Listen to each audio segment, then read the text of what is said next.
Wat 'n wonderlike voorreg is dit nie om saam met 'n speler en 'n man van die gehalte van Len Massyn 'n onderhoud te voer nie.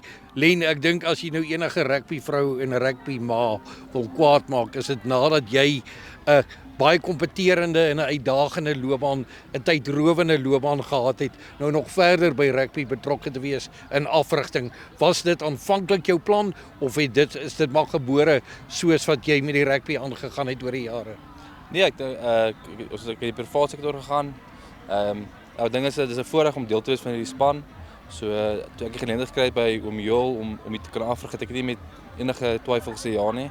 Ek dink dit is so lekker om deel te wees van ouens hoe hulle ontwikkel in die spel en ook deel te word van ietsie wat groter gaan word in die rugby. So dis 'n regtig voorreg om deel te wees van Sibanye Rugby Club. Wat is vir jou as afrigter en as persoon die grootste uitdagings hier by Sibanye en by Klub Rugby in die algemeen, in die groter prentjie van een van die pilare van Suid-Afrikaanse rugby is maar Klub Rugby, en dit is oor die afgelope paar jare baie amper verwees en agtergelaat. Willem Strauss wat nou baie aandag daaraan gegee het. Wat sien jy as die visie? Ek dink die moeilike ding van Klub Rugby is maar die finansies. Ek dink baie spanne sukkel maar om geld te kry, maar ons is gelukkig met 'n groot myn soos Sibanye agter ons. En ek dink nog 'n groot ding is om spelers te kry om te kom speel. Baie kere kan jy kan nie 'n span ontwikkel as hulle nie by die oefening is nie. So is moeilik om spanne te kry om konsekwent elke week in en uit te oefen.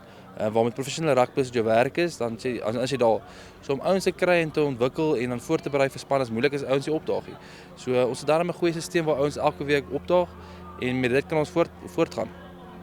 Die res van die seisoen, julle het nou die Neserliga klaar in die sakkie, wat die Presidenteliga aanbetref is julle ook klaar 3/4 daar.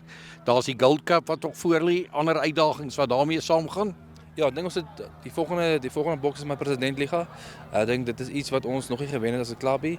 So dit is 'n grootte vir ons. En na dit, as ons daai ekkie oorbrug, dan Gold Cup definitief. Ek dink dit is iets wat ons oor die afgelope paar jaar op die eerste knockout ronde uitgeval het. So ek dink as ons kan begin tweede ronde, derde ronde te gaan en begin kompeterend wees, sal dit begin 'n groot aandag trek na die klub toe ook.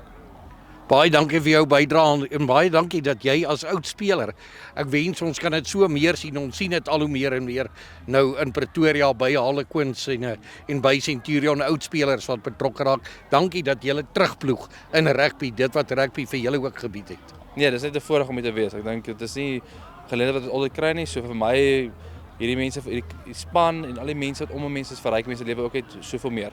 Baie dankie Len, sterkte. Dankie baie. Goed gaan.